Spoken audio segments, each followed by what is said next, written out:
Mari kita nih sama-sama menjaga hati dan hidup kita. Daud itu menulis saudara di Mazmur 71, ya. Kalau kita lihat Mazmur 71 itu judul perikopnya doa minta perlindungan di masa tua. Ya, doa minta perlindungan di masa tua. Yang udah 70 ke atas berapa banyak? Bapak Ibu tolong angkat tangan. Wow, luar biasa ini ya, saya salut. Salut saudara, karena saya pun belum tentu sampai 70. Nggak ada yang tahu kan hidup ini toh. Kenapa saya tanya 70? Karena Alkitab bilang umur manusia itu 70 tahun. Kalau lebih itu bonus. Amin. Tapi Alkitab bilang 70. Nah makanya mulai kesini tuh ya kita mulai mempersiapkan diri toh. Saya tuh bilang gini, kalau khotbah di lansia, di usia emas, itu banyak doa tentang banyak khotbah tentang kematian deh. Ada yang protes, loh kok bisa begitu? Loh kita ini kalau sudah mulai menginjak umur kesini kan, ya apalagi yang kita mesti persiapkan. Ada lansia yang bilang gini, saya nggak pernah loh Bu pikir mati, lah bahaya malah. Itu menipu diri.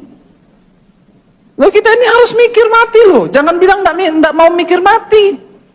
Karena kematian harus dipersiapkan. Ya, persiapannya bukan apa? Oh, beli kain brokat warna putih, ya. Aku nanti dulu oma saya meninggal begitu, saudara. Ya, omanya sepupu saya, bukan oma asli. Dia mau mati, dia sudah pergi beli kain brokat putih, dia jahit, dia beli sepatu. Ya petinya yang begini, udah disiapin semua. Pokoknya nih aku mati nih bajuku, jadi bagus juga sih. Supaya kalau mati jangan mendadak gitu ya. Karena ada orang mati mendadak, dipakein bajunya anaknya ndak muat, di sininya kebuka, kasihan kan saudara. Bagus juga sih siap-siapnya begitu tuh bagus. Tapi lebih kepada kita menyiapkan hati kita loh. Menyiapkan hidup kita loh. Kita ini akan menghadap Tuhan. Nah ketika kita menghadap Tuhan, apa yang kita bawa sama Tuhan? Amin. Daud itu menulis satu Mazmur doa minta perlindungan di masa tua. Ayat yang pertama dia bilang begini, padamu ya Tuhan, Mazmur 71, padamu ya Tuhan aku berlindung, janganlah sekali-kali aku mendapat malu. Kita perlu berdoa, berlindung sama Tuhan. Ya, supaya kita ini tidak mendapat malu. Keturunan kita, anak-anak kita, lepaskanlah aku dan luputkanlah aku oleh karena keadilan-Mu, sendengkanlah telingamu kepadaku dan selamatkanlah aku. Jadilah bagiku gunung batu tempat berteduh, kubu pertahanan untuk menyelamatkan aku, sebab Engkaulah bukit batuku dan pertahananku. Perhatikan saudara, saya sangat salut dengan Daud. Bahkan sampai di masa tua, dia itu tidak pernah berhenti hidup mengandalkan Tuhan. Dia bilang Tuhan keselamatanku, gunung batuku, perlindunganku. Dia nggak pernah jadikan anakku yang kaya itu pertahananku, anakku yang itu tuh. Karena banyak orang tua itu saudara, ya justru udah tua ngerepotin anak. Di sini enggak, di Jakarta banyak. Saya lagi ngomongin yang di Jakarta biar jangan tersinggung loh ya. Saya tahu orang-orang lansia di Surabaya tuh luar biasa. Insya Allah. Tidak merepotkan anak. Ya, karena ada orang-orang tua tuh yang hidupnya tuh, aduh, anaknya tuh sampai stres. Ya, banyak yang tanya sama saya bahkan bilang ini, Bu, khotbahin dong Bu, bagaimana orang-orang tua itu harus hidup. Ya biar saya ini, aduh saya tuh capek Bu, hadapi mama saya, hadapi mertua saya. Ya saya cuma bilang sabar. Ya iya sabar Bu, tapi orang tua saya tuh aneh banget. Ya, tapi di sini tidak. Seringkali orang tua menjadikan anak tempatnya berlindung, tempatnya bernaung. Kalau yang dia pingin sudah nggak ada, wah anak ini yang dicecer terus, pengen ini, pengen itu, pengen beli ini, pengen beli itu, pengen beli mobil, pengen beli ini. Dia tuh lupa kalau anaknya itu juga ada pergumulan gitu loh. Tapi selalu dia bilang, kamu itu ya nggak tahu balas budi ya. Nih mama papa itu besarkan kamu loh. Jangan diungkit jasa-jasamu. Biar Tuhan yang mencatat semua kebaikan kita, amin. Karena memang untuk itulah kita ini melahirkan anak. Untuk membesarkan anak. Saya bilang sama anak-anak saya gini, mami itu membesarkan kalian itu cuma satu tujuan, apa? Supaya satu saat kamu bisa hidup tanpa mami papi. Cuma itu aja. Niatnya orang tua ini besarkan anak cuma supaya apa? Satu saat kamu bisa hidup tanpa lagi bergantung sama orang tua. Mami juga berdoa, nanti di masa tua Mami tidak mau nyusahin kalian. Mami minta sama Tuhan. Ya, Daud itu sampai tua dia bilang, engkau gunung batuku, perlindunganku, pertahananku. Kepadamu aku berlindung. Dia nggak andalkan anaknya, dia nggak harapkan anaknya, dia taruh pengharapannya kepada Tuhan. Tuhan tidak pernah kurang cara untuk pelihara kita, saudara. Selalu ada cara Tuhan. Ayat 4, ya Allahku, luputkanlah aku dari tangan orang fasik, dari cengkeraman orang-orang lalim yang kejam. Sebab engkaulah apa? Harapanku ya Tuhan, kepercayaanku sejak masa muda.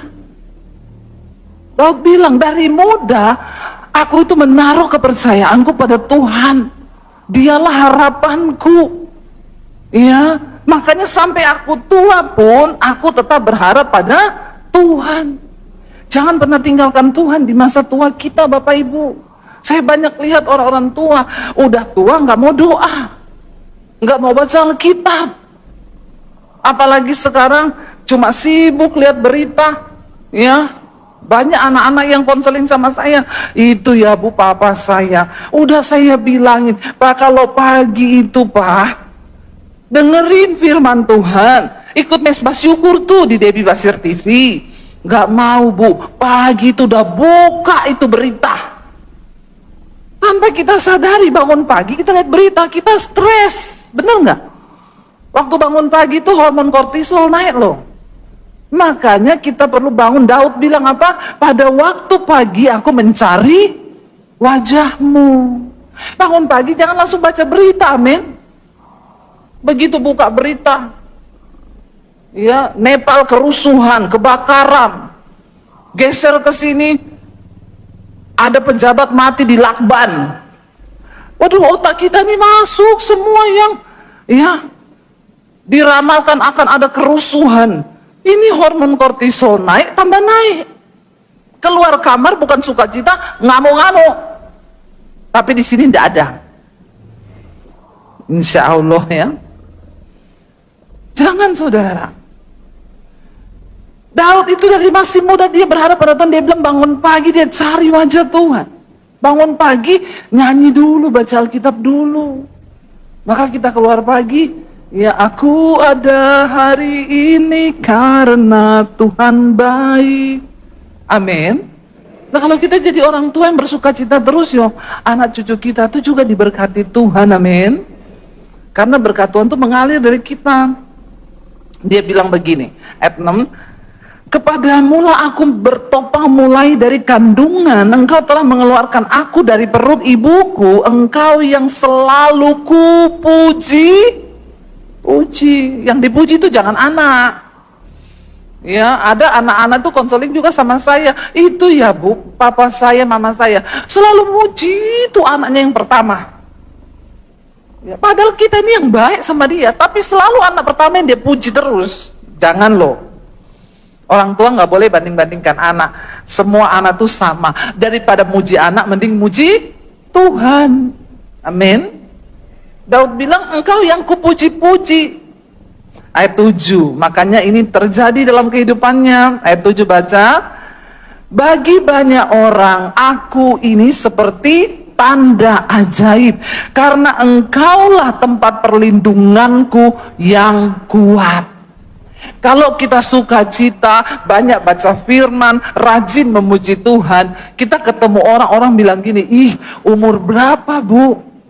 70, ya ampun, luar biasa ya, masih cantik, masih iya, kok bisa begitu? Tuhan kekuatanku, amin. Tepuk tangan buat Tuhan. Ya, kita menjadi tanda ajaib. Atau orang ketemu akan ngomong, luar biasa ya bu, di hari tua anaknya diberkati, cucunya diberkati. Kok bisa begitu? Karena Tuhan tempat perlindunganku, kubu pertahananku, tempat pengharapanku. Kita akan menjadi tanda ajaib bagi orang lain. Mereka melihat hidup kita itu, wow, kok bisa? Wow, kok gitu? Iya, karena aku punya. Amin, Bapak Ibu. Biar kita bilang, Tuhan aku berdoa, jadikan aku ini tanda ajaib. Ini doanya Daud di masa tua, bukan di masa muda. Bahkan sampai tua pun Daud pengen menjadi tanda yang ajaib bagi banyak orang. Dia bilang begini, saudara, kenapa? Ya, dia menjadi tanda ajaib. Ayat yang ke-8 nih rahasianya, baca 1, 2, 3. Mulutku penuh dengan puji-pujian kepadamu, dengan penghormatan kepadamu sepanjang hari. Berapa banyak di sini Bapak Ibu yang suka memuji-muji Tuhan sepanjang hari? Harus banyak nyanyi. Salah satu kunci kita menghadapi peperangan di hari-hari terakhir ini, banyak memuji Tuhan. Jangan bangun pagi kayak radio rusak, pusing orang dengar. Suamimu pusing, istrimu pusing, anak-anakmu pusing. Amin. Biar mulut kita ini penuh pujian, penghormatan. Daud bilang, mulutku penuh dengan pujian, penghormatan kepada Tuhan sepanjang hari. Ya, orang yang suka memuji Tuhan itu lebih awet muda. Ya, berapa banyak ibu-ibu mau awet muda? Ini ya, nggak usah tarik benang, tarik kawat, nggak mempan tarik kabel, semua ditarik saudara ya. Tapi hatinya nggak suka cita. Biar mau dibotoks, disuntik, di filler, di apa lagi, kalau hatimu nggak suka cita, ya. Mukanya jadi kayak nenek sihir. Tapi kalau hati penuh sukacita, ya nggak usah filler, nggak usah potong, nggak usah benang-benang, kita menjadi tanda yang ajaib. Orang lihat, ih luar biasa ya, udah umur segitu, puji Tuhan ya. Iya. Saya kemarin diundang ulang tahun, ngisi khotbah di ulang tahunnya Ibu Pendeta GBT juga, Ibu Sipora, umur 98. Ya, 98 saudara. Waktu ditanya, saya tanya, Ibu rahasia awet mudanya apa? Doa, puasa, memuji Tuhan.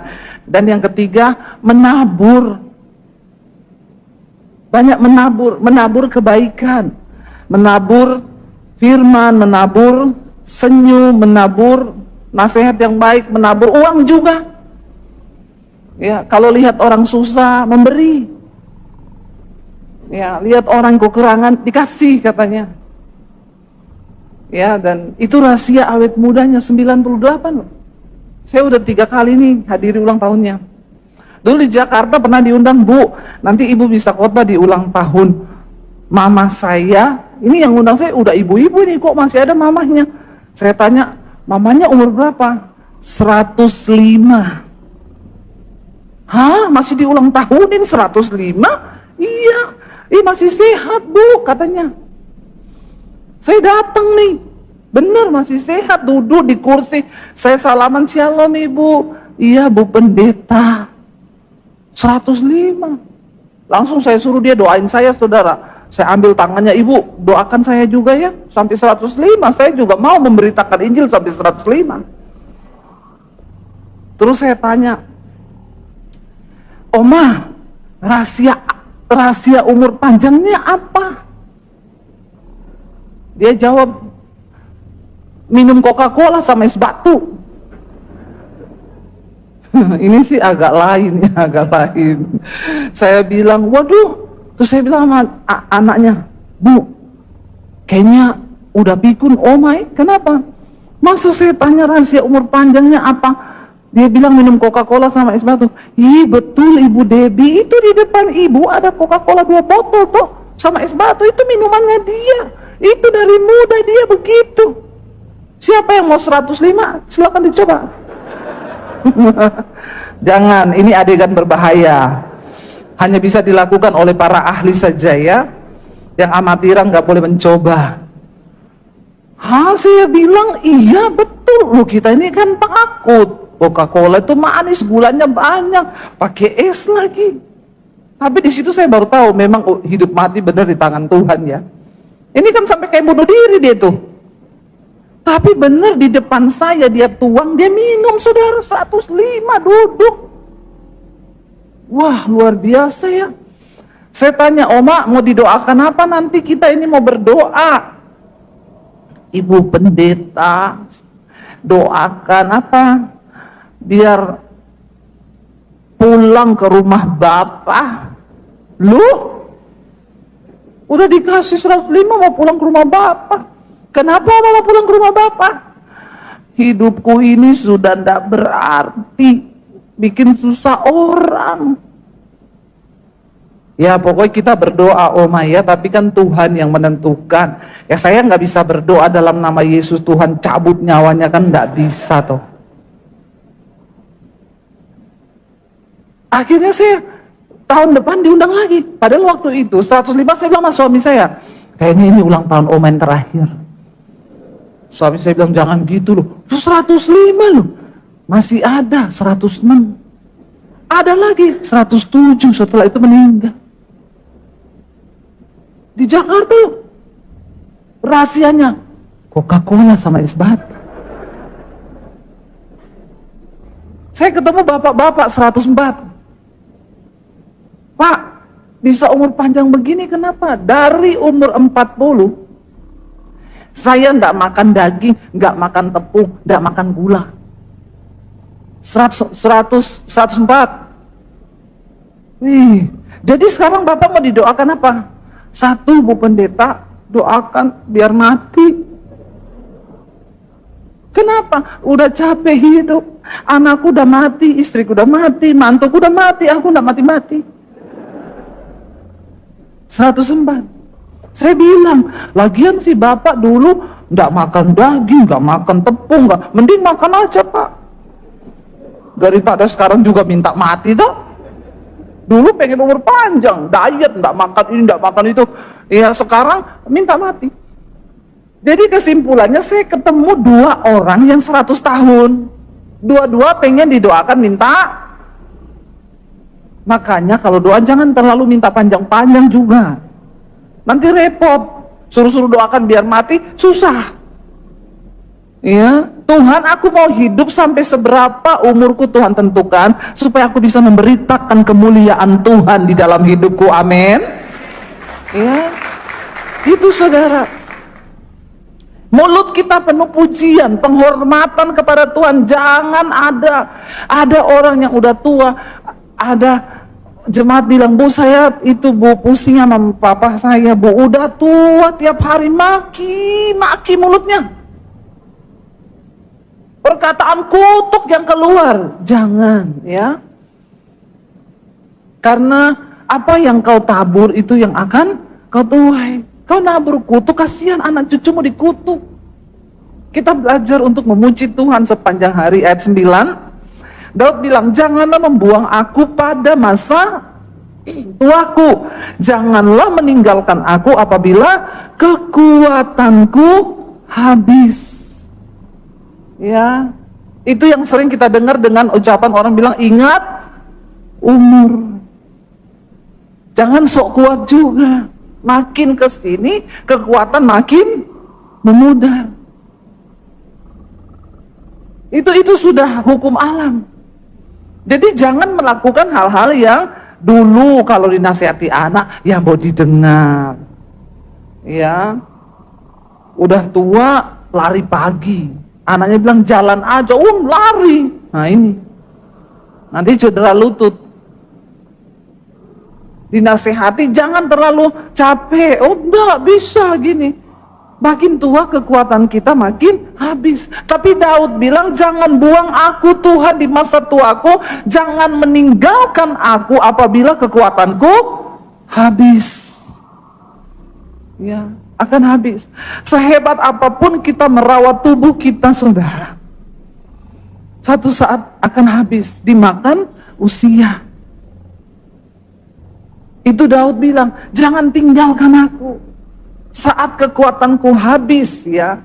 Daud bilang apa? Sebab musuh-musuhku berkata-kata tentang aku, orang-orang yang mengincar nyawaku berunding bersama-sama dan berkata, Allah telah meninggalkan dia. Ya, kejar dan tangkaplah dia sebab tidak ada yang melepaskan dia. Daud sedang bicara tentang musuh-musuh politiknya karena dia dulu raja. Banyak orang yang ingin membunuh dia sejak dia masih muda. Ya, dan itu terus terngiang. Siapa tahu nanti mereka balas dendam di hari tua. Tapi kita kan tidak ada musuh toh. Tidak ada lah ya. Jadi Daud bilang, banyak orang yang pengen aku mati, pengen melihat aku gagal, nyumpahin aku. Tapi satu hal aku minta, Tuhan jangan pernah tinggalkan aku. Biar ini menjadi doa kita, saudara. Tuhan jangan tinggalkan aku. Mungkin di hidup ini anak akan meninggalkan kita. Mantu akan meninggalkan kita. Jalani semua yang Tuhan izinkan terjadi. Tapi minta sama Tuhan, pastikan satu hal, Tuhan jangan tinggalkan aku. Satu saat, saudara, anak akan meninggalkan kita. Banyak juga memang anak-anak yang jahat, yang gak mau balas budi sama orang tua, yang gak mau urus orang tua. Tapi bagian kita tetap mendoakan. Jangan kecewa. Jangan sampai karena kita kecewa dengan anak lalu kita meninggalkan Tuhan. Kita percaya kalau kita dekat dengan Tuhan, maka pertolongan itu datang dari berbagai tempat. Ini yang ditakutkan Daud. Nanti kalau aku sudah kekuatanku habis, yang aku minta cuma satu, Tuhan jangan tinggalkan aku. Anak bisa meninggalkan, orang lain bisa meninggalkan, tapi Tuhan tidak pernah tinggalkan kita. Ayat 12, ya Allah, kata Daud, janganlah jauh daripadaku. Allahku segeralah menolong aku. Satu hal yang Daud takutkan dari sejak dia muda, dia selalu berdoa, Tuhan jangan pernah jauh dari aku. Dia bilang, jangan ambil rohmu daripadaku Tuhan.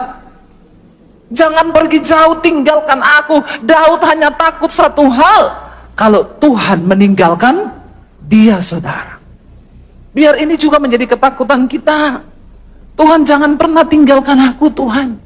Aku mau hidup dalam perkenanan Tuhan. Sekalipun orang tinggalkan aku, anak tinggalkan aku, tapi aku tidak mau Tuhan meninggalkan aku. Karena Tuhan sumber kekuatan bagi kita.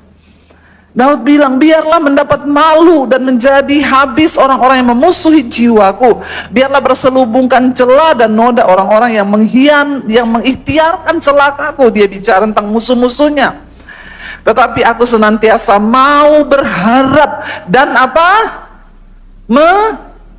Menambah apa? Puji-pujian kepadamu. Ayo tambah waktu kita untuk memuji Tuhan. Jangan biarkan mulut ini diam. Mau di kamar mandi, di rumah, dimanapun memuji Tuhan. Ya, Tuhan menetapkan langkah-langkah orang yang hidupnya berkenan kepadanya. Nyanyi, saudara.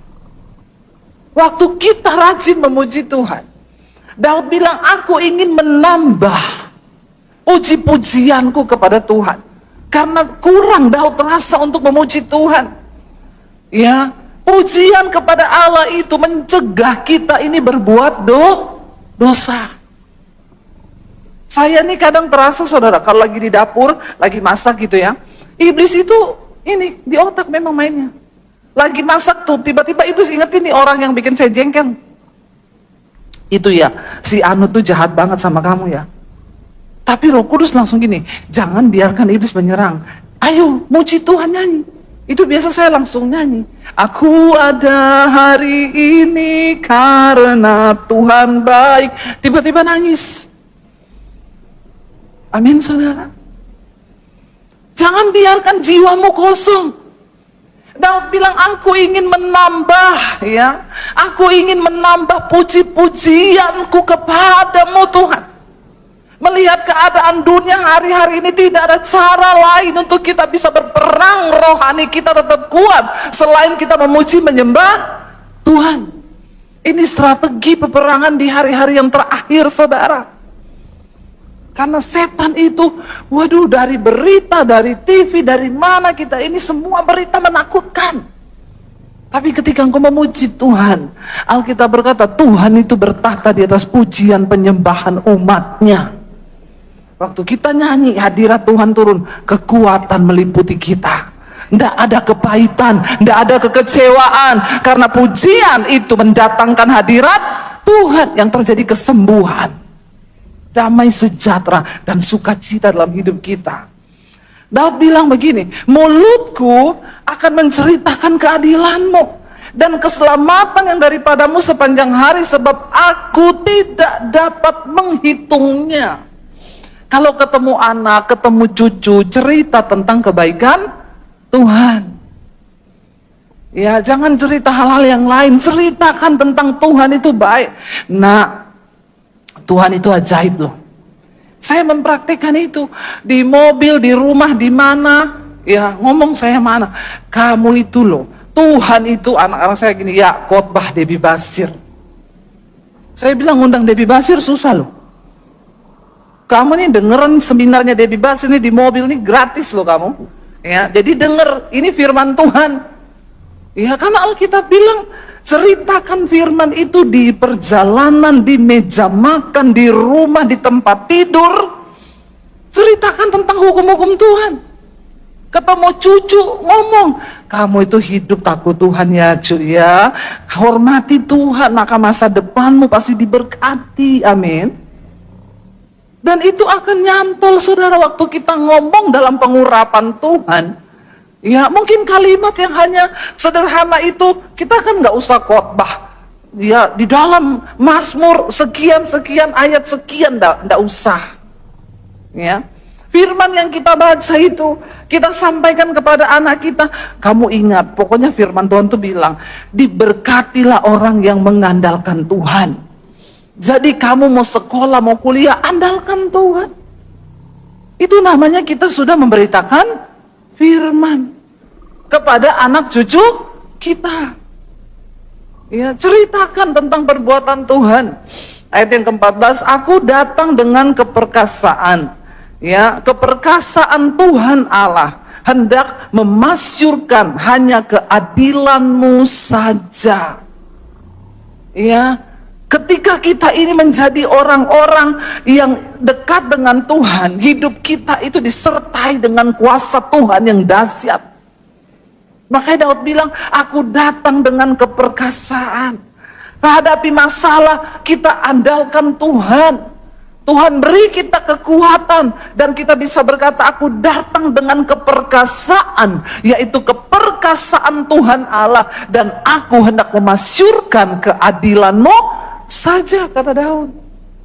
Mari kita senantiasa menjadi orang-orang yang mau, saudara. Ayat 17 berkata, ya Allah, baca bersama, ya Allah, Engkau telah mengajar aku sejak kecilku, dan sampai sekarang aku memberitakan perbuatan-Mu yang ajaib. Dari kecil kita ini sudah melihat penyertaan Tuhan.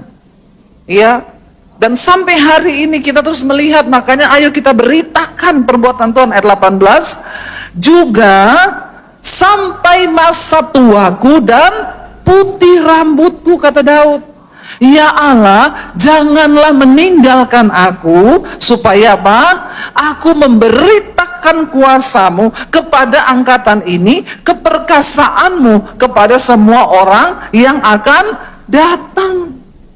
Biar ini menjadi kerinduan kita, saudara.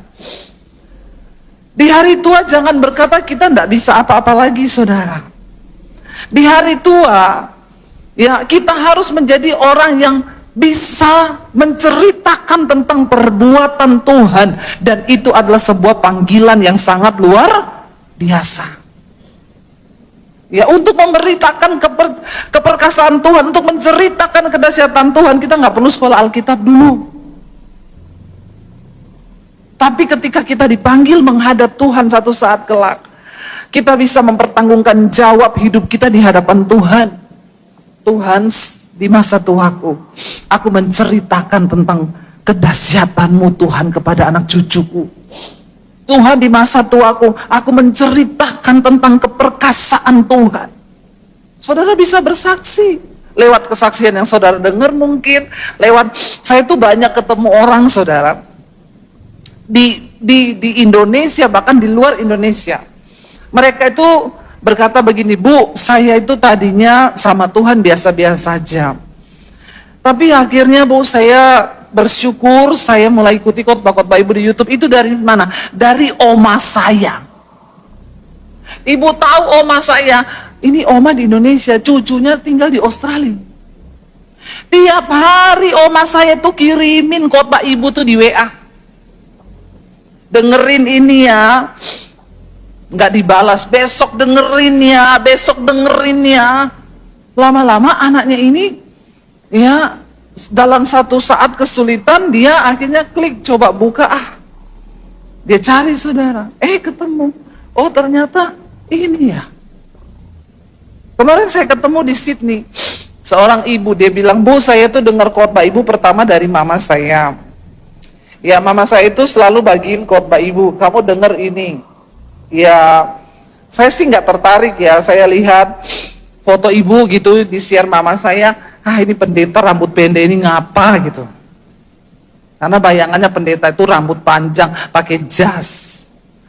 Terus akhirnya saya nggak pernah buka, Bu. Mama saya tiap hari gini, sudah kamu lihat, Yamah. Satu saat, Bu, waktu di Australia saya tuh sewa restoran. Bekasnya orang Thailand apa mana, ada setannya. Saya bilang, kenapa kamu tahu ada setannya? Ya saya tahu, Bu, orang sendok melayang, ya jatuhnya sendok itu kalau dari atas kulkas, botol kecap jatuhkan ke bawah, jatuhnya ke kepala saya begini, dari samping, kan berarti setan. Pegawainya kerasukan, akhirnya dia bingung, aduh ini udah setan beneran nih. Lalu dia cari di YouTube, dia klik peperangan rohani, yang muncul Debbie Basir punya paling atas. Dia bilang, ya pendeta ini yang sering mama saya kasih. Tapi dia dengar, dari situ dia mulai praktekkan, saudara. Dia doakan itu tempatnya, dia urapi minyak. Karena mau cari pendeta juga susah katanya. Ya, saya selalu mengajarkan, enggak usah cari-cari pendeta. Tidak ada pendeta hebat, yang ada Tuhan yang hebat dengan imanmu yang hebat. Amin, saudara. Dari situ, saudara, akhirnya dia menang terhadap setan. Dia dengerin, dia bilang, Bu, saya berubah banyak, Tuhan ubahkan setelah saya mengikuti semua khotbah-khotbah Ibu. Saya tadinya cuma, dan dari mana, saudara? Mamanya itu yang tidak pernah berhenti kirim, ayo dengar, dan mamanya terus berdoa. Tidak ada kata tidak bisa, dan saya sudah terlambat, udah tua. Bapak Ibu bisa menjadi pendoa bagi anak cucumu untuk mereka boleh dibawa dan mengenal Tuhan secara pribadi. Amin. Saya yakin dia bisa mengalami Tuhan. Kenapa? Karena ada mamanya yang berdoa. Setan itu cuma cara Tuhan pakai aja supaya dia mencari Tuhan.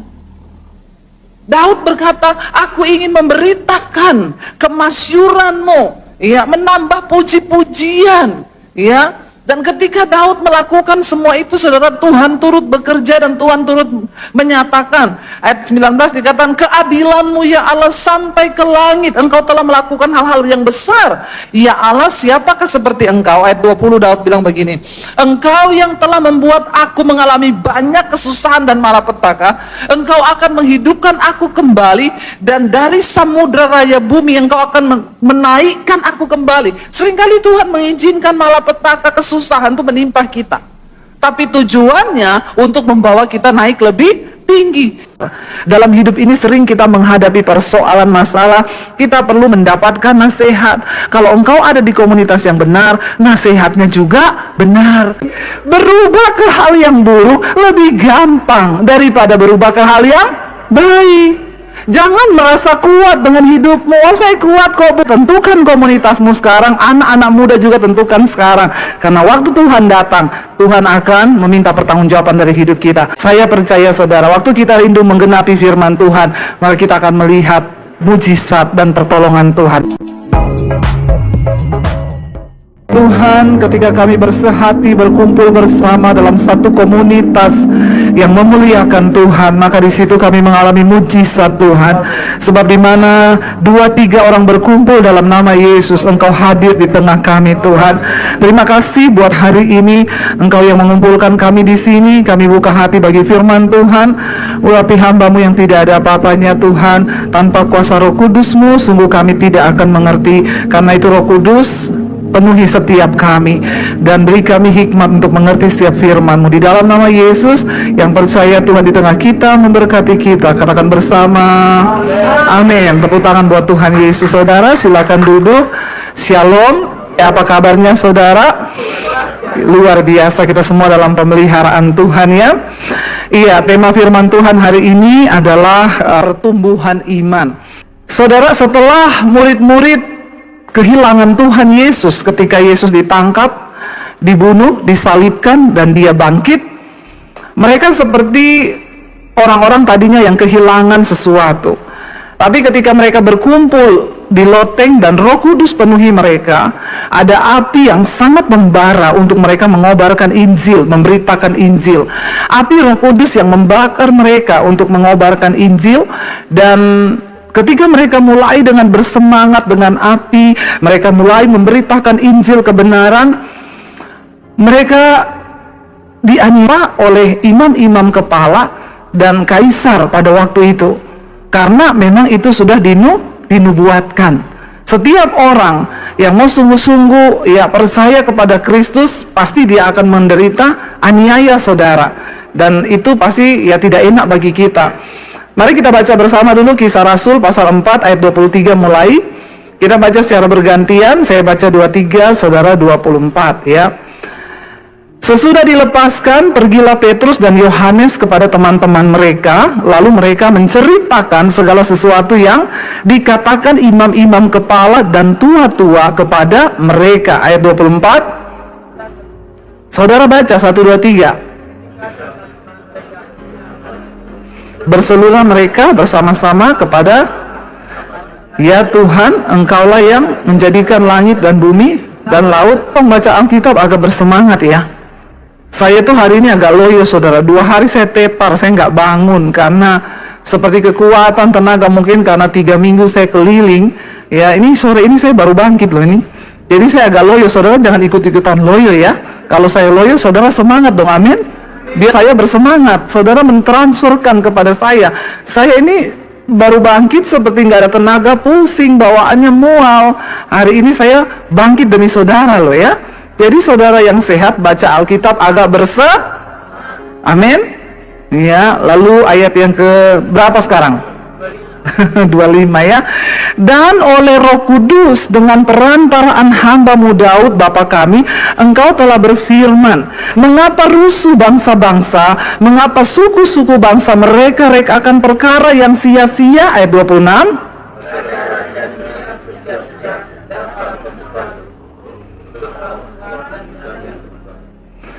Sebab sesungguhnya telah berkumpul di dalam kota ini Herodes dan Pontius Pilatus beserta bangsa-bangsa dan suku-suku bangsa Israel melawan Yesus hamba-Mu yang kudus dan yang Engkau urapi. 28.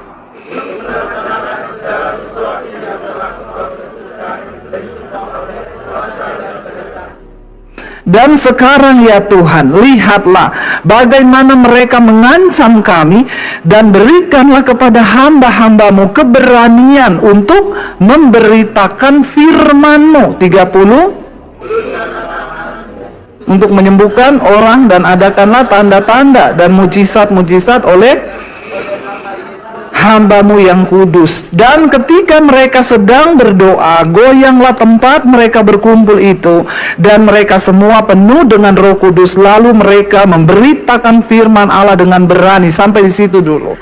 Saudara, ketika Yesus mati, murid-murid sudah dipenuhi Roh Kudus di loteng, ya, pada waktu itu pencurahan Roh Kudus. Lalu mereka ini mulai memberitakan Injil kerajaan Allah. Tetapi seperti yang sudah difirmankan, bahkan zaman Daud dahulu, bangsa-bangsa akan rusuh untuk apa, saudara? Untuk, ya, dikatakan memerangi, bahkan untuk membenci orang-orang yang diurapi oleh Tuhan, ya. Lalu Injil itu mulai dihambat, bahkan sampai saat ini kita lihat, saudara, ya, ketika kita mau memberitakan Injil memang tidak gampang, tidak mudah, ya. Ada saja tekanannya. Kenapa? Karena setan nggak mau orang diselamatkan. Tapi kita harus selalu punya api Roh Kudus untuk memberitakan Injil. Orang itu tanya sama saya, saudara, bayangkan saya ini bulan ini 3 minggu saya itu nggak pulang Jakarta loh. Saya keliling, ya, penginjilan. Mereka bilang, ibu tuh nggak capek toh? Kalau ditanya capek, ya capek, saudara. Enak tidur di rumah atau jalan-jalan di Plaza Indonesia, ya toh? Seperti saudara-saudara ini. Ya, enak nge-mall, ngafe, ngopi, ya toh? Tapi ya itulah panggilan saya sebagai seorang penginjil. Ya, saya harus pergi. Saya tepar kemarin 2 hari benar-benar tidur, ya, dan besok pagi subuh saya harus berangkat ke Luwuk Banggai di kabupaten, di Luwuk Banggai itu di kepulauan, saudara. Ya, orang bertanya, ibu kenapa ibu bersemangat? Karena sudah ada 1.300 pendeta dari pedalaman, dari berbagai organisasi berkumpul di sana untuk kami mengadakan seminar 3 hari dan KKR 2 malam. Apa yang membuat saya menyala, saudara? Ya, karena api penginjilan itu loh. Tapi hari-hari ini saya lihat itu tidak ada loh di orang Kristen. Saya bingung yang berubah ini Roh Kudusnya atau orang Kristennya? Halo? Ya, saudara, kita ini semua disuruh memenangkan jiwa loh. Itu bukan tugas saya toh atau Pak Konrad aja. Tapi setiap kita yang percaya kepada Tuhan Yesus, kita dipanggil untuk memenangkan jiwa loh. Karena waktu kita nanti menghadap Tuhan mati, Tuhan nggak tanya jumlah depositmu berapa, Tuhan nggak tanya jumlah rumahmu berapa, Dia nggak tanya mobilmu merek apa, Dia nggak tanya jabatanmu di dunia apa. Itu semua nggak masuk hitungan Tuhan. Tetapi Tuhan akan tanya, berapa banyak jiwa yang sudah kau bawa bagiku. Di mana kita ini sambil bekerja, sambil melayani, kita harus terus memberitakan Injil kebenaran. Amin, saudara. Iya, kemana kita harus beritakan? Nggak usah berdoa begini, Tuhan kirim aku ke Bangkok. Kata Tuhan, kejauhan keles. Iya, saudara nggak perlu berdoa ke Bangkok dulu, atau ke Singapura, atau ke Amerika. Kirim aku Tuhan ke Alaska. Cuma ada beruang di sana. Ya, di mana saudara harus memberitakan Injil? Di komunitasmu, kepada sahabatmu, kepada orang yang ada di sekelilingmu. Karena Alkitab berkata, tuaian itu menguning, tapi penuai sedikit. Bayangkan sudah berapa puluh tahun saudara jadi Kristen. Itu yang Rasul Paulus bilang. Kalau ditinjau dari segi umur, saudara ini harusnya sudah jadi pengajar. Amin. Tapi kan kebangetan, asas-asas dari kekristenan aja banyak yang belum ngerti. Halo saudara, ayo kita buka mata kita. Satu saat Tuhan datang atau kita mati, kita harus bertanggungjawabkan itu di hadapan Tuhan loh. Karena dengar, ya, jabatanmu, kekayaanmu, semua yang kita lakukan di bawah dunia ini tidak akan ditanya. Percayalah, yang Tuhan cuma tanya, sudahkah engkau melakukan kehendakku? Makanya saya juga kemana-mana, saudara, saya selalu rindu untuk memberitakan siapa Yesus itu kepada semua orang. Saya pernah cerita dulu di pesawat, saya ketemu satu orang ibu. Saya duduk di sebelahnya, saudara. Ya, lalu karena saya sendiri, ibu itu juga sendiri, saya tanya, ibu dari mana? Oh, saya dari kota ini, bu. Saya itu mengunjungi anak saya. Anak saya di kota ini tuh kaya banget, bu. Ya, semua anak-anaknya sekolah di luar negeri. Anak saya itu yang di sini kaya banget itu main minyak, bu. Saya bilang, oh licin ya, licin main minyak, saudara. Lalu dia mulai pamer sama saya. Satu cucu saya di Belanda, satu di Australia, satu sekolah di Amerika. Jadi saya ini kerjaannya setiap bulan itu keliling-keliling, bu, jalan-jalan sambil lihat cucu. Dia pamerkan semua, saudara, kesuksesannya di dunia. Lalu ketika dia diam, saya tanya gini, wow, berarti ibu bahagia banget ya dengan hidup ibu ini di dunia. Anak-anak semua sudah jadi orang, ada yang minyak, ada yang ini. Ibu pasti ya sangat sempurna.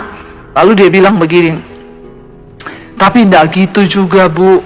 Saya ini datang ke kota ini, ibu tahu nggak buat apa? Saya menghadiri sidang perceraian anak saya. Lalu dia mulai sedih.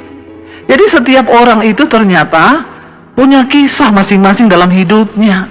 Sekalipun dibalut dengan kebahagiaan palsu di luar, tapi di dalam ternyata punya kisah.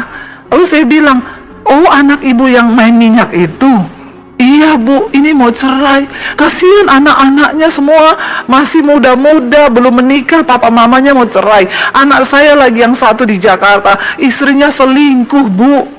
Lalu saya tanya sama ibu itu, maaf ya Bu, ibu percaya Tuhan? Iya. Lalu kalau ibu mati, ibu percaya nggak masuk sorga?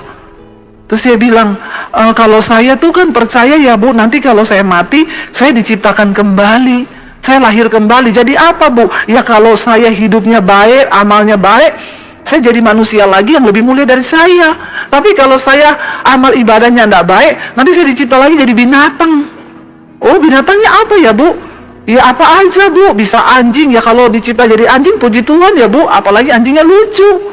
Ya pasti ditaruh di kamarnya orang kaya, dibikinin kamar. Sekarang kan banyak orang lebih sayang anjing daripada sayang orang kan. Ya buat anjing segala-galanya. Ada yang diulang tahunin, dipestain, saudara ya. Saya bilang, coba ibu bayangkan kalau ibu terlahir jadi kecoa. Ya, orang kalau ketemu dogi yang lucu bisa gini, halo dogi, lucu. Tapi kalau jadi kecoa, saudara pernah ketemu kecoa dan gini, halo kecoa, imut banget, ada begitu? Pasti saudara kelainan jiwa. Orang itu kalau ketemu kecoa pengen apa? Ampuni mereka Tuhan.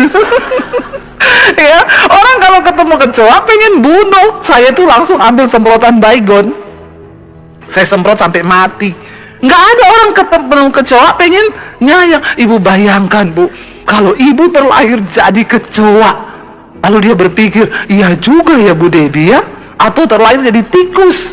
Bu, saya mau kenalkan sama ibu jalan kebenaran. Lalu saya bersaksi sama dia bagaimana Tuhan selamatkan saya. Saya cerita bagaimana Yesus mengubah hidup saya, ya. Lalu dia dijamah Roh Kudus, saudara. Terakhir saya bilang, ibu mau nggak saya doakan Bu? Saya berdoa buat dia, saudara, di atas pesawat. Ya, ketika saya doakan, apalagi pramugari berkata, kita sedang ada cuaca buruk. Ya, kenakan sabuk pengaman. Jadi ketika amin saya berdoa, saya bilang, Bu, kalau ibu mati sekarang, ibu yakin gak masuk surga? Saya percaya Bu, kalau saya berada di dalam Kristus. Dia bilang begini, ada tetangga saya yang setiap minggu ngajak saya ke gereja Bu, tapi saya nggak pernah mau. Tapi sejak ibu mendoakan saya ini, nanti besok minggu saya mau cari tetangga saya mau ikut dia ke gereja. Amin saudara. Harusnya kita ini punya api yang membara. Ketika ketemu orang itu, langsung di otak kita, ini target saya nih. Saya dulu itu, jadi orang itu mau menginjil itu seperti sales asuransi. Ada di sini yang jadi agen asuransi? Saya dulu pernah saudara. Ya, saya setiap minggu dulu top agent terus. Bagaimana nggak top agent? Setiap minggu 6-7 case saya closing. Itu saya lihat orang tuh, saya lihat target nih. Harusnya seperti itu kita nih menginjil. Kalau lihat orang, wah target nih, usahakan sampai closing. Amin. Nggak ada amin lagi. Ngomong amin aja malas ini orang-orang ini. Ampuni mereka Tuhan, karena mereka tahu apa yang mereka lakukan. Ingat loh saudara, kita diselamatkan bukan cuma untuk diri kita sendiri. Ya, kita harus selamatkan orang lain. Anak-anak muda, engkau punya teman di sekolah, di kampus, kenalkan dia sama Yesus. Amin. Coba kita lihat di sana. Ketika akhirnya Petrus dan Yohanes ditangkap, mereka itu ditangkap kenapa saudara? Karena mereka mendoakan orang, mereka menginjili orang, lalu orang itu kemudian percaya. Ketika itu, ya, kaisar dan para imam-imam kepala ini merasa terusik, ya, jangan sampai orang-orang ini dimenangkan bagi Kristus. Lalu Yohanes dan Petrus ditangkap. Mereka tanya, kamu tuh mendoakan mereka tuh pakai kuasa apa? Mereka bilang, pakai kuasa Yesus yang sudah kamu salibkan itu. Lalu akhirnya mereka ditangkap dan mereka dicari alasan untuk dipenjara. Tapi kemudian Petrus dan Yohanes berkata, dengan alasan apa kamu itu mau memenjarakan kami? Tidak ada alasan. Apakah karena kami menyembuhkan orang lalu kalian akan penjarakan kami? Ya, akhirnya para imam-imam kepala dan para prajurit di situ berkata, baiklah kami lepaskan kamu, tapi dengan satu syarat, kamu jangan lagi menginjil. Saudara perhatikan doa mereka. Saudara lihat ini yang luar biasa ya. Ayat yang ke-29. Coba kita baca lagi saudara.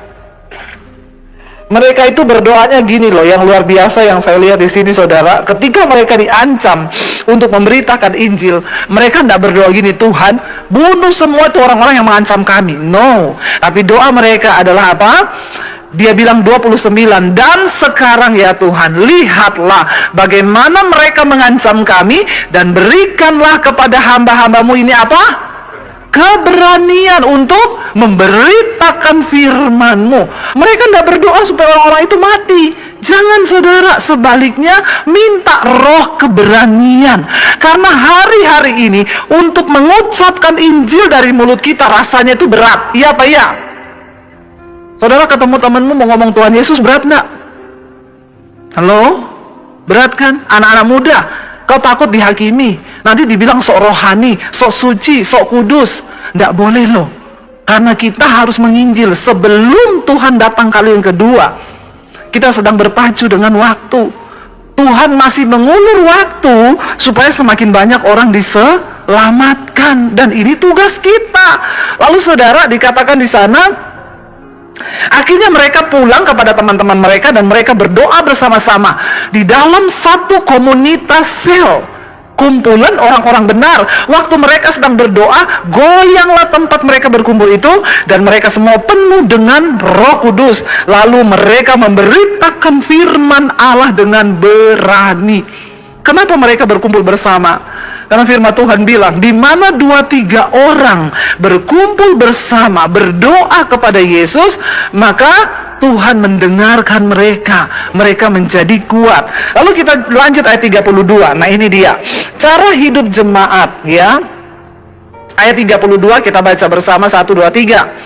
Adapun kumpulan orang yang telah percaya itu, mereka sehati dan sejiwa, dan tidak ada seorang pun yang berkata bahwa sesuatu dari kepunyaannya adalah miliknya sendiri, tetapi segala sesuatu adalah kepunyaan mereka bersama. Ini susah enggak saudara? Kalau zaman sekarang susah enggak? Susah loh, punya saya, punya saudara juga punya saya. Untung di saya dong. Ya, punyanya saudara jadi punya saya juga. Nggak ada yang bilang punyaku, ya. Tapi ini gereja mula-mula. Sekarang ini nggak tahu ya. Orang semua lebih ya kepada kepentingan diri sendiri. Ayat 33 kita baca.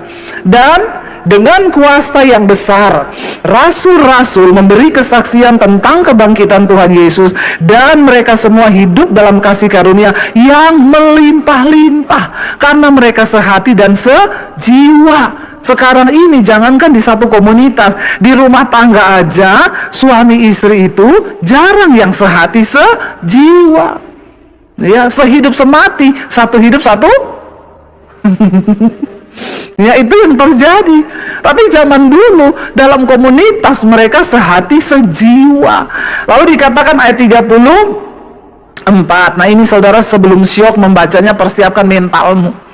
Ya, kita baca bersama 1, 2, 3. Sebab tidak ada seorang pun yang berkekurangan di antara mereka, karena semua orang yang mempunyai tanah atau rumah menjual kepunyaannya itu, dan hasil penjualan itu mereka bawa dan mereka letakkan di depan kaki rasul-rasul, lalu dibagi-bagikan kepada setiap orang sesuai dengan keperluannya. Wow, enggak?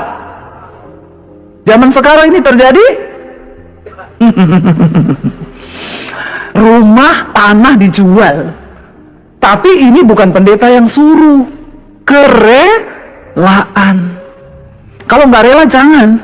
Dulu ada jemaat datang sama saya, Bu, Saya sekarang nggak punya rumah. Kenapa? Soalnya dulu ada pendeta suruh saya jual rumah saya untuk diberikan untuk penginjilan misi. Jadi saya kasih semua uangnya sama dia. Terus sekarang saya gimana? Saya bilang, kau pergi tinggal sama itu pendeta itu yang suruh kau jual rumah. Ya jangan datang sama saya. Kenapa kau? Saya yang dapat pahitnya, sana yang dapat enaknya, saya yang dapat pahitnya. Saudara, ini kalau rela, bukan karena paksaan. Zaman dulu ketika orang dijamah Roh Kudus, mereka tuh terbakar, saudara. Ya, bukan hanya uang yang mereka beri, rumah, tanah dijual untuk kebutuhan bersama-sama. Hari ini saya tidak suruh saudara jual rumah, saya tidak suruh saudara jual tanah, tapi kita ambil spirit dari jemaat mula-mula dalam kelompok sel yang benar.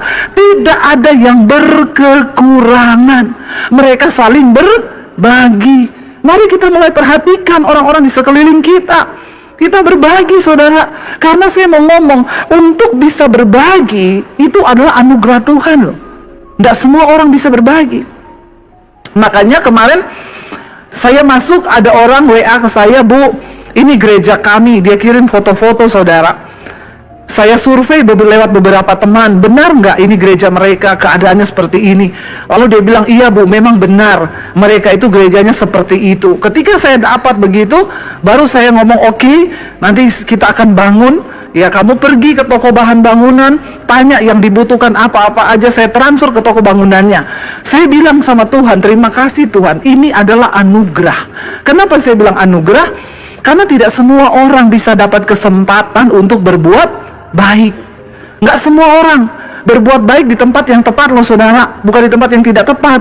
Iya, saya ingat dulu ada satu orang ibu, dia WA kepada saya, dia bilang, Bu Debbie, saya beberapa minggu ini baru menemukan channel ibu di YouTube. Saya baru menyadari, Bu, bahwa ternyata selama ini saya hanya hidup untuk uang, cari uang. Dia punya tambang, saudara. Dan akhirnya dia bilang begini, Bu, boleh nggak saya mau ikut ibu ke daerah-daerah? Saya juga pengen ketemu pendeta-pendeta di pedalaman. Saya bilang, ayo kalau ibu mau. Oke ya Bu, nanti saya ikut ya Bu. Saudara, baru dia bilang begitu, seminggu kemudian dia WA saya, Bu, saya kan memang ada sakit beberapa waktu ini. Saya check up ke dokter kemarin, dokter menyatakan saya kena kanker otak stadium akhir. Jadi ini lagi pergumulan apakah saya harus dioperasi atau tidak, karena dokter bilang itu harus dioperasi.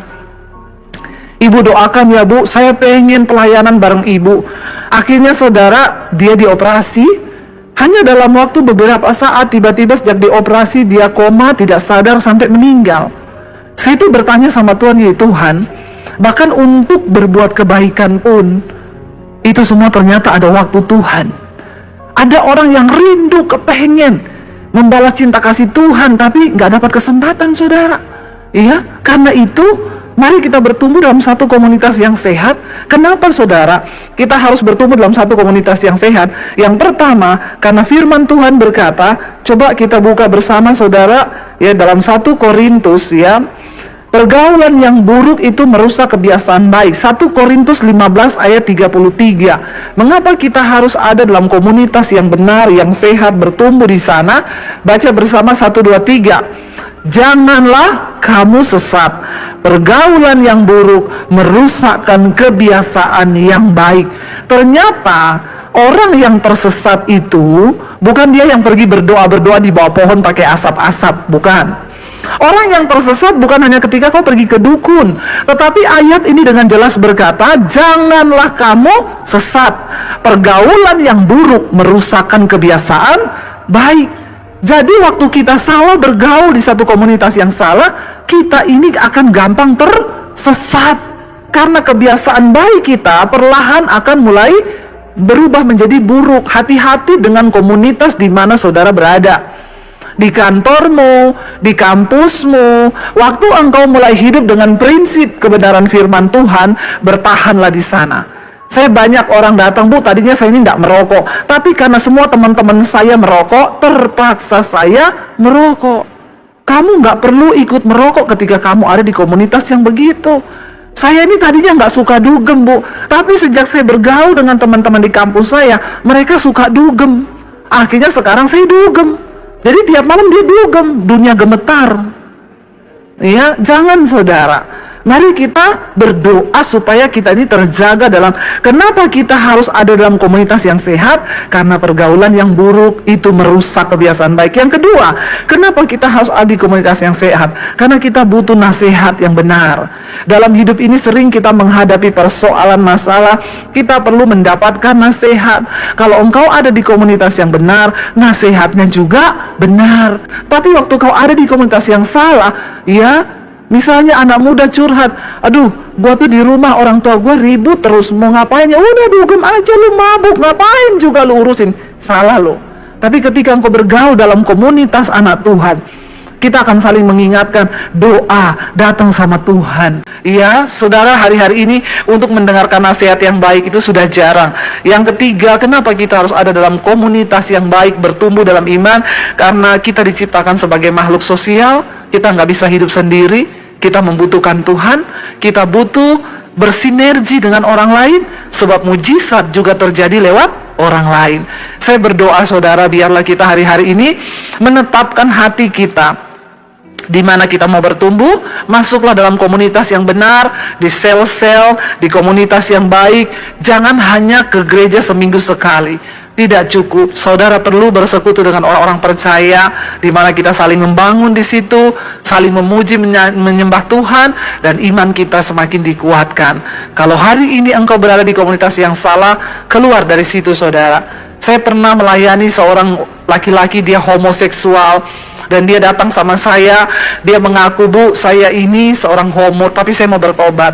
Yesus berkata, dia datang ke dunia bukan untuk orang baik, sebab orang sakit yang butuh dokter. Tapi orang akan sembuh kalau dia merasa dia sakit. Masalahnya banyak orang sakit tidak merasa sakit. Dari mana awal pemulihan itu terjadi? Waktu kita punya kerinduan mengakui bahwa kita sakit. Tapi kalau orang bilang, lu sakit loh, enggak, saya sehat kok. Lah bagaimana kau bisa sembuh? Iya. Kalau kita ada dosa, sadarilah dosa itu, pengenlah untuk bertobat. Pengen berobat, bukan cuma bertobat tapi berobat supaya kau sembuh. Dia menyadari dia sakit. Dia bilang, saya mendengarkan khotbah ibu dan saya mau pengakuan, Bu, saya sakit, Bu, saya homo. Apa yang harus saya lakukan? Orang-orang berkata homoseksual nggak bisa sembuh. Saya bilang, tidak ada perkara yang mustahil bagi Tuhan. Kau bisa sembuh. Dosa apapun juga yang hari ini sedang saudara hidupi, saudara bisa dilepaskan asal kau mau bertobat. Amin. Lalu saya bilang, yang pertama harus kau lakukan, keluar dari komunitas itu. Kamu punya komunitas? Punya, Bu. Kami sering party, ya. Di gym juga saya punya komunitas, ya. Kita ketemu, ya. Biasa yang six pack itu, ya. Makanya cewek-cewek jangan cari cowok six pack. Biasanya udah punya cowok, ya. Cari aja yang one pack, itu normal itu, ya. Jadi saudara, dia bilang, iya ada komunitas kami, Bu. Yang pertama, kamu keluar dari situ. Keluar dari grup WA-nya. Iya, kalau perlu blokir semua. Untuk hidup benar, memang ada harga yang harus dibayar. Kita harus benar-benar putus hubungan. Jangan mau, ya. Saudara nanti akan terus dibawa kalau akhirnya dia lakukan itu, saudara.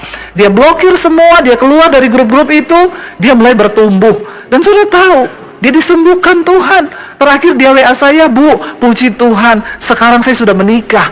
Yang duluan saya tanya, suamimu, istrimu cewek atau cowok? Puji Tuhan, dia bilang cewek. Oh haleluya, berarti sembuh, saudara, ya. Tapi ya karena dia mau niat keluar. Jadi anak muda dan juga orang tua yang terikat dosa hari ini, pilihlah komunitas yang benar. Itu nomor satu. Ini kelihatannya sepele, tapi ini adalah yang firman Tuhan katakan, pergaulan yang buruk akan merusak kebiasaan baik. Kalau kau sudah baik, tapi kau terus ada dalam komunitas yang buruk, itu pasti akan menjatuhkan kau. Saya kasih satu contoh terakhir, para imam musik boleh naik. Satu kali ada hamba Tuhan, dia punya burung beo. Burung beo itu kan pintar kalau dilatih, ya. Ada jemaat juga punya burung beo. Satu kali jemaat ini bertamu ke rumah pendeta. Burung beonya teriak, shalom, shalom, haleluya, puji Tuhan, shalom.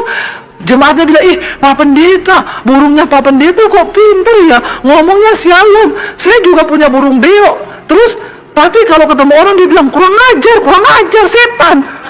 Padahal kan burung beo itu tergantung yang dia dengar tiap hari toh. Berarti kan nih bapak ini sama suami, sama istri di rumah pasti setan-setan kurang ajar terus ini. Makanya burung beonya meniru. Jadi dia bilang gini, Pak Pendeta, boleh nggak burung beonya saya pinjem 1 minggu aja tak bawa ke rumah, supaya burung beo saya bisa shalom, haleluya, puji Tuhan. Oh iya silakan, dibawalah seminggu. Seminggu kemudian dibalikin. Begitu balik ke rumah ketemu Pak Pendeta, dia bilang, setan kurang ajar. Pak Pendeta bilang, lah kenapa burung beo saya jadi begini? Berubah ke hal yang buruk lebih gampang daripada berubah ke hal yang baik. Jangan merasa kuat dengan hidupmu. Oh saya kuat kok Bu, saya mau melayani mereka. Ada dulu pendeta, dia datang ke tempat pelacuran tiap malam.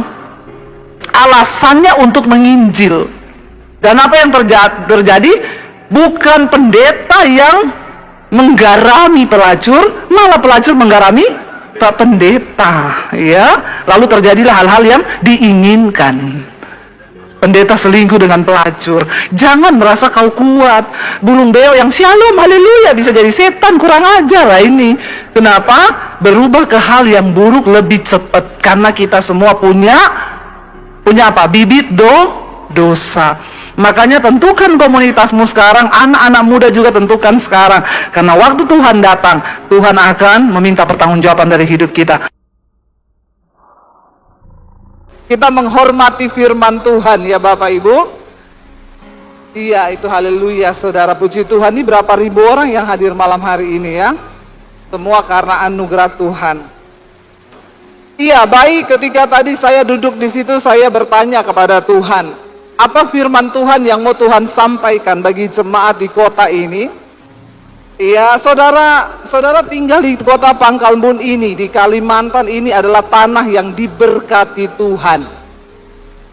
Katakan, tanah kami diberkati Tuhan. Amin. Ada begitu banyak kekayaan alam di tanahmu ini, saudara. Dan ketika Tuhan memberkati tanah saudara di tempat ini, itu artinya Tuhan mau juga setiap kita yang tinggal di tempat ini juga mengalami berkat-berkat Tuhan. Katakan. Tapi kenapa sering kali kita tinggal di satu tanah yang diberkati, tapi hidup kita tidak diberkati? Ya.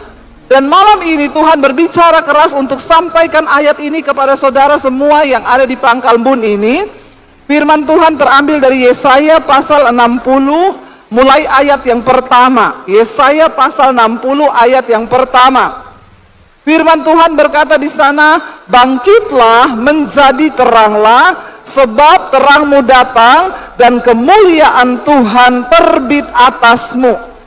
Ayat yang kedua, sebab sesungguhnya kegelapan menutupi bumi dan kekelaman menutupi bangsa-bangsa, tetapi terang Tuhan terbit atasmu dan kemuliaannya menjadi nyata atasmu.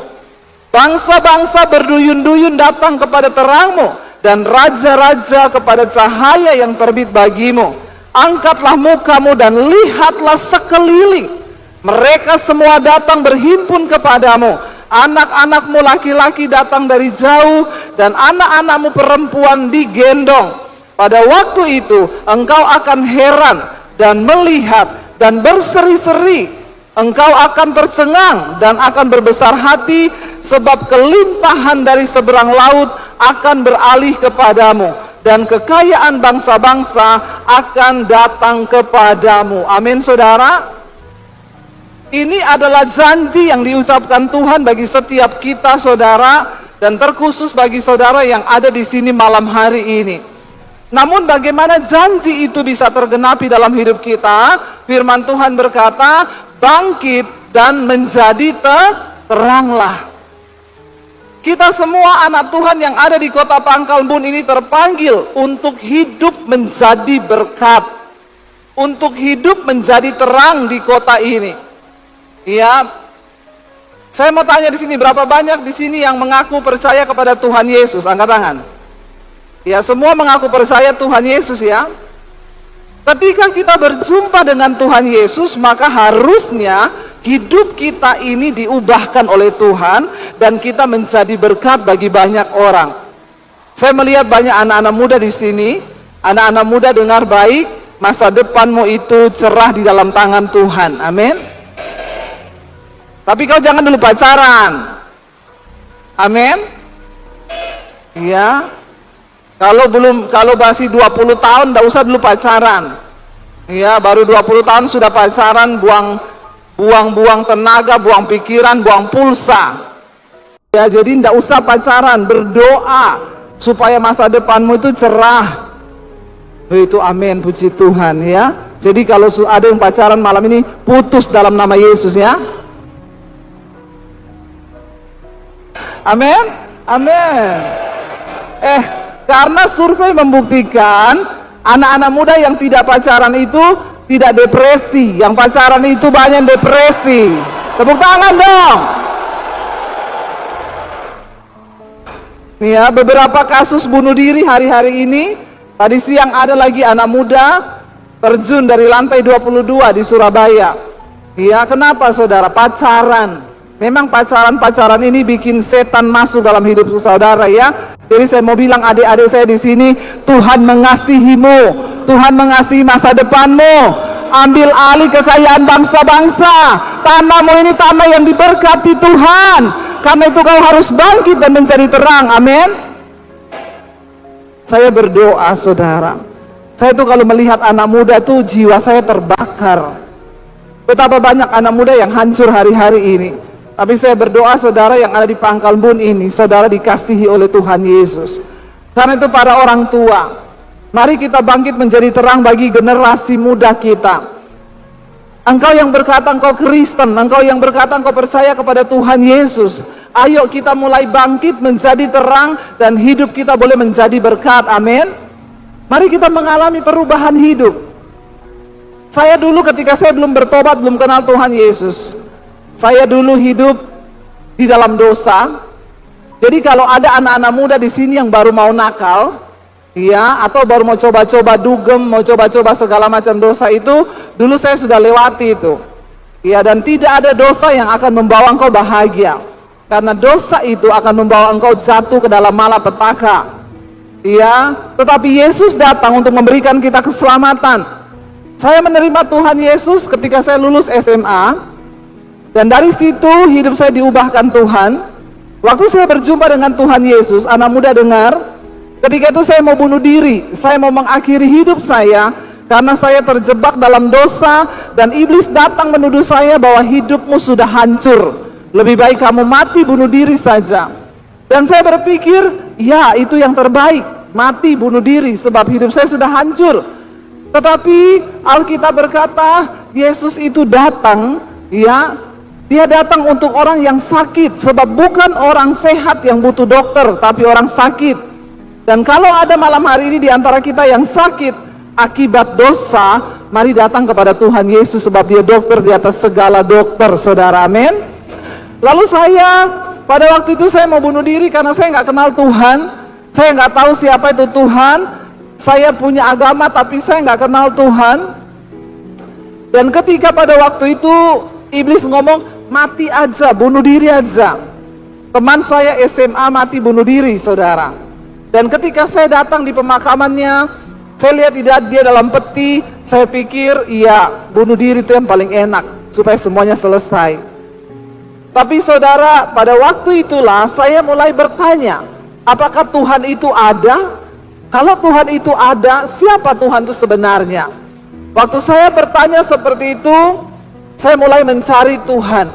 Dan Alkitab berkata, carilah Tuhan selama ia berkenan ditemui, dan berserulah kepadanya selama ia dekat.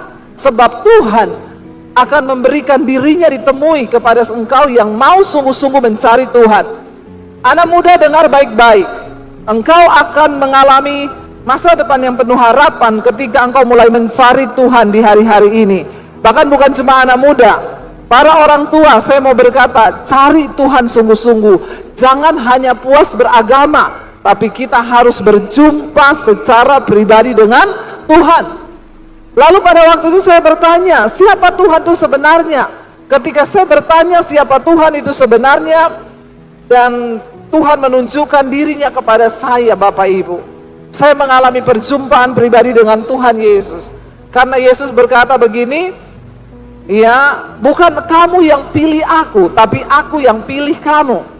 Ketika Tuhan menjatuhkan pilihannya atas saudara dan saya, maka itu artinya dia sedang berurusan dengan hidup kita. Dan dia berjanji ketika kita sungguh-sungguh menyerahkan hidup kita kepada dia, dia akan memberikan kepadamu hari depan yang penuh dengan pengharapan. Sebab di dalam nama Yesus itu ada pengharapan yang pasti. Katakan, amin. Ketika saya mau bunuh diri, saya mencari Tuhan.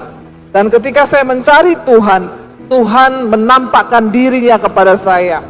Tahun 95, saya mengalami perjumpaan dengan Tuhan Yesus ketika saya mau bunuh diri. Tuhan mendatangi saya di kamar saya secara pribadi. Dan malam itu saya berjumpa dengan Tuhan Yesus. Dan apa yang terjadi? Ketika saya berjumpa dengan Tuhan Yesus, saudara, saya mengalami Tuhan. Waktu saya mengalami Tuhan, semua hidup saya yang lama itu diubahkan Tuhan.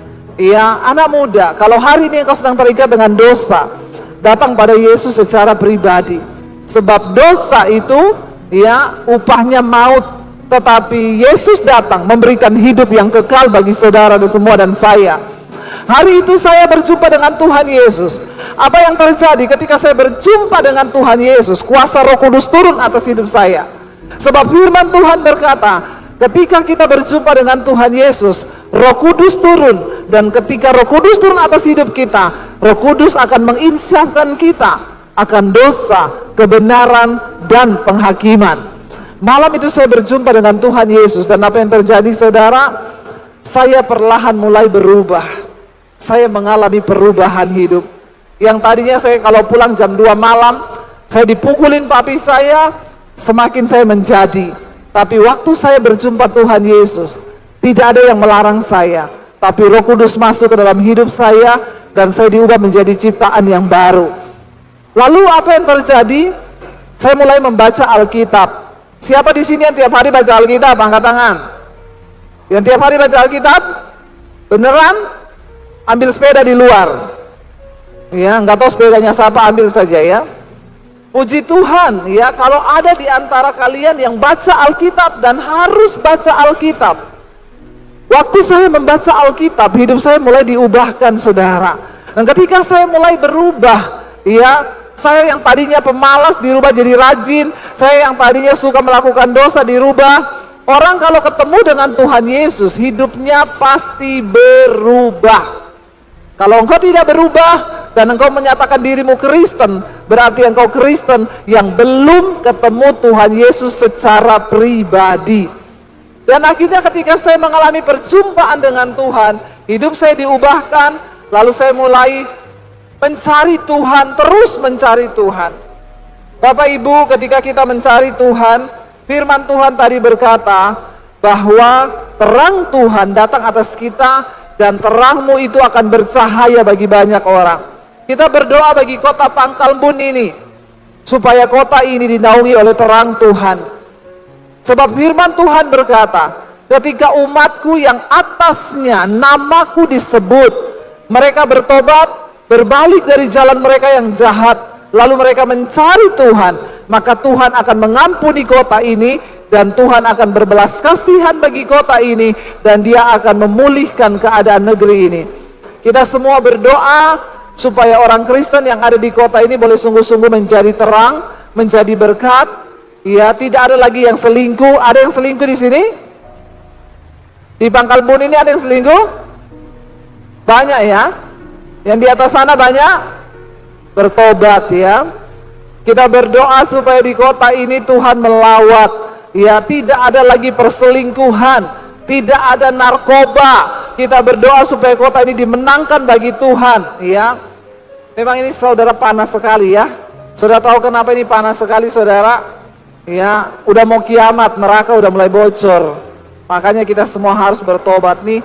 Ya, pada banyak yang nggak kuat nih ya, panas sekali. Tapi biarlah kita selalu mau mencari Tuhan. Firman Tuhan berkata di sini, bangkit menjadi terang. Supaya apa, saudara? Ya, supaya kemuliaan Tuhan menjadi nyata atasmu. Ketika kemuliaan Tuhan turun atas kita, maka dia berjanji, ya, dunia ini boleh berubah, segalanya boleh berubah.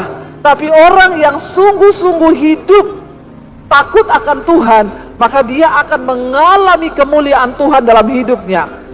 Dan ketika kemuliaan Tuhan turun atas hidup kita, maka saya percaya Bapak Ibu, bahwa apapun yang menjadi pergumulan hidup kita, ya Tuhan akan turut bekerja mendatangkan kebaikan di hidup ini.